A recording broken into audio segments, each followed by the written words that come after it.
Bought this little kit off of Amazon. They are tungsten carbide double cut rotary Burr bits, made in China, of course. So that's what comes in this kit. These are 1/8 inch. Anyway, can't remember what they're. I think they're called 1/8 inch chuck, basically. So what I've got is, this is the normal size hole for this manifold here, this head rather, sorry, and that's what I'm left with. I was able to take regular drill bits and tap a hole pretty deep into there, but it took forever. So I did manage to get it on center, and what I ended up doing is busted off the tip of one of these easy outs, like many other people have, busted it right off in there. So I was able to take, there's a little lip on that easy out that I was able, because they're so hard, they usually break off with somewhat of a lip. So I was able to take this punch from Harbor Freight and a small hammer, anyway, and come at an angle and just smack it. I think I smacked it 3 times, and that chunk just fell right out. So it's just such hard metal, it kind of shattered out. So now I'm going to take this bit here and really carefully, since this is smaller than the hole, I got a little room to give there. I'm going to be real careful, use this as my pilot hole and drill that down there, and I'll use the rest of these and gradually work myself up and see if I can't get these threads out, get the bolt out of these threads. There's a stainless steel bolt in there. I will probably heat that up once I get this bit through there a little bit to see if I can't loosen some of that corrosion up holding that thing in. I'll do just a little bit of this on video, but I want to focus on this. I don't want to ruin my head, so show you how quick these things grind through. I'm not putting any pressure on it, and it's just completely dismantling that stainless bolt inside there. So this is going to work really quickly. See all the stainless powder that I'm left with there. Let's say another thing that I did is I set the depth of this so that I put it on one of the good holes, and then set the chuck so that it bottoms out right where this thing bottoms out, so that I don't end up piercing the water jacket or whatever's behind there. So I know that basically I got about not quite a 1/2 inch to go here. And I'll slow down. I mean, I'm a minute and a half maybe worth of drilling into this thing, and it's just absolutely just eating through that hole pretty quick. So let's see if I can get some light down in there.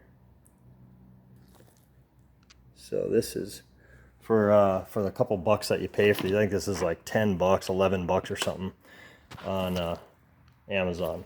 Good deal. Okay, so we are getting there. So change to this bit now.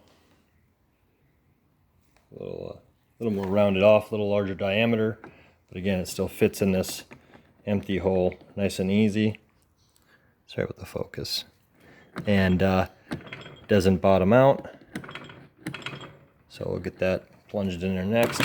Looks like I'm a little bit off center to the bottom, so I'm going to favor the upper left corner next. Just kind of put some upward left pressure on there and grind a little bit of that material out.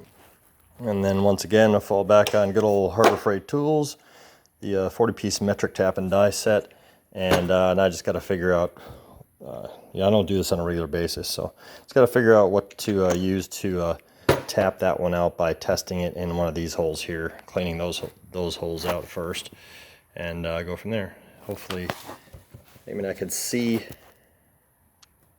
threads, so I don't think I went too far. I think I got more meat on the left side, top left side, up in there. I think I can see something I'm going to catch. I'm going to take something to pick with and see if I can pick that upper right corner out of there. Okay, so we set up this tap and running this to the bottom of this hole first. since that's going through nice and smoothly, that must be the right one. And there's the bottom.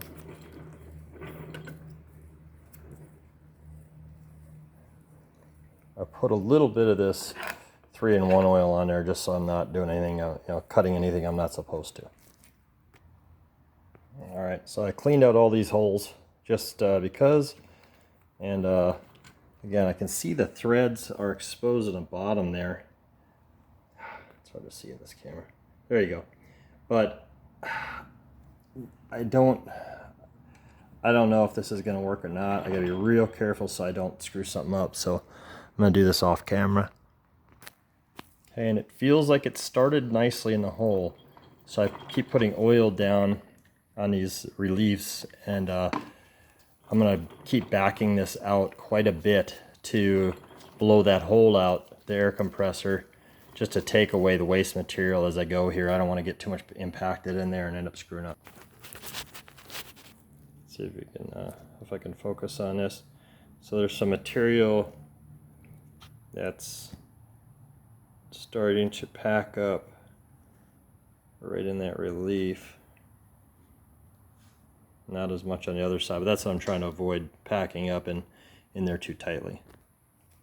And so as I turn this thing in here, I'm looking to see, looks like I have it's biting at the correct angle, and then it's also straight this way, so that gives me good confidence that I'm actually going in doing this correctly. There's some pretty tough meat right there. I'm gonna do this off camera.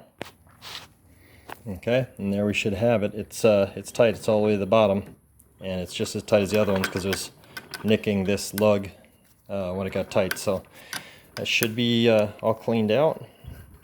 It's coming out on good threads and little pieces of curly debris falling out. So I think we are saved on this lug.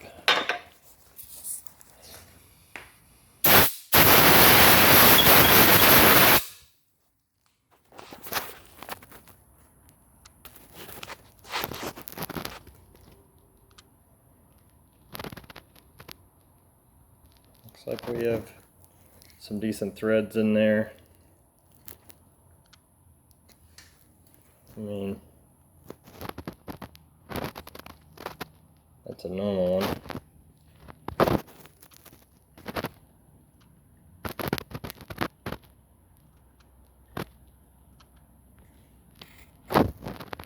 We shall see when I go to throw a